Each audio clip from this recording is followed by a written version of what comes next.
Arkadaşlar kendime yeni bir masaüstü düzenleyici aldım. Ben sanırım bu çanta içi düzenleyiciler ve masaüstü düzenleyiciler konusunda biraz takıntılıyım. Herhalde hayatımın her alanını düzenlemeye çalıştığım için programım düzenli olsun, dolabım düzenli olsun, masam düzenli olsun, çantam düzenli olsun falan. O yüzden bu türde ürünler çok hoşuma gidiyor. Elimdeki ürün Orbit Key markasının Nest isimli masaüstü düzenleyicisi. Orbit Key markası çok güzel premium ürünler yapıyor. Ama maalesef Türkiye'de satışları olmadığı için çok fazla bilinmiyorlar. İlk önce böyle basit bir anahtarlık yapmışlardı. Hatta bunun ismine de anahtar düzenleyici diyorlar. Neyse bu tasarım böyle olay oldu. Herkes bayıldı falan. Böyle Avrupa'da, Amerika'da yüzlerce, binlerce sattılar. Sonra başka ürünler yapmaya başladılar. Bu masaüstü düzenleyiciyi de çok uzun süredir istiyordum. Türkiye'de satışı olmadığı için alamıyordum. En nihayetinde Amerika'ya gittiğim zaman oradan kendime bir tane aldım geldim. Şimdi bunun kutusunu beraber açacağız ve içerisi nasılmış birlikte göreceğiz. İlk önce kutusundan başlamak istiyorum. Bu premium ürünlerde kutulama çok önemli.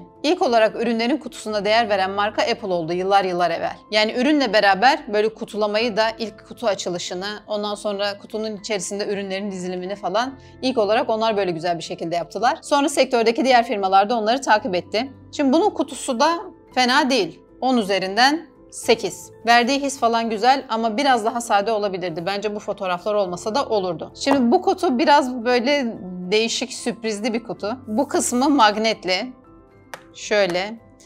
Şimdi bunu açınca içinden ürünü göreceğim zannediyorsunuz ama açıyorsunuz. Ürün burada yok. Çeşitli fotoğraflar var. Ürünün nasıl kullanılacağına dair fotoğraflar. Ürüne ulaşmak için şunu yapmanız gerekiyor. Üst kısım deri, alt kısım tekstil. Çok şık duran bir ürün. Kapağıyla alt kısmını da böyle bir lastikle birleştirmişler. Bu lastik detayı çok hoşuma gitti. Çünkü eskiden defterlerde falan olurdu. Böyle deri kapaklı vintage görünümlü defterlerde olurdu. Onları da çok severdim. Burada görünce de çok beğendim. Bu kısmına kalem yerleştirebiliyoruz. Böyle gibi. Sonra dikkat ettiyseniz burada bir Type-C girişi var. Şimdi bir masaüstü düzenleyicide Type-C girişi neden olsun? Çünkü bu ürünün bu kısmı aslında bir kablosuz şarj yeri. Yani buraya AirPods'unuzu veya telefonunuzu koyup şarj edebiliyorsunuz. Kapağı iki yönde açılabiliyor. Birincisi böyle direkt çekip komple açıyorsunuz. İkincisi de böyle açıyorsunuz. Böylece kapağı da açmış olduk. İçinden bunlar çıkıyor. Bir şarj kablosu.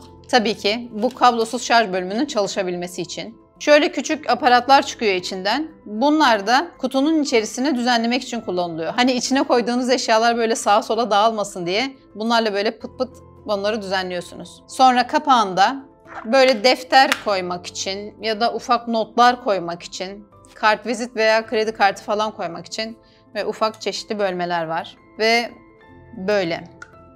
Şimdi bu ürünün adı masaüstü düzenleyici ama tabii çantada da taşınabilir. Fakat çantada taşımak için biraz ağır. Yani ben bunu muhtemelen masa üstünde kullanırım. Ama şöyle yani farklı senaryolarda aslında farklı amaçlar için kullanabilirsiniz. Mesela evde yatağınızın başına komodinin üstüne koyabilirsin. Ya da eve girip çıkarken mesela girişe hemen koyabilirsin. Ya da herhangi bir ofise bağlı olmadan çalışıyorsanız yani laptopumu alıyorum bir kafede çalışıyorum ya da bir ortak çalışma alanında çalışıyorum gibi. Buraya AirPods'unu koyarsın veya geldin telefonunu buraya koydun, buraya anahtarı koydun, buraya cebindeki ıvır zıvırları koydun. Sonra bilgisayarını açtın buraya koydun falan. Böyle pıt pıt çalışıyorsun gibi. Böyle farklı senaryolarda kullanabilirsiniz. Bu ürünün fiyatı $110. Yani bir masaüstü düzenleyiciye göre pahalı.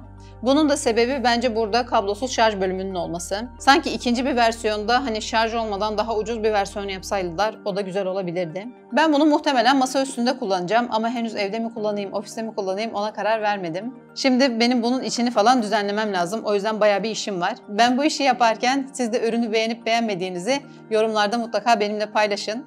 Videomu beğenmeyi ve kanalıma abone olmayı unutmayın. Sevgiler.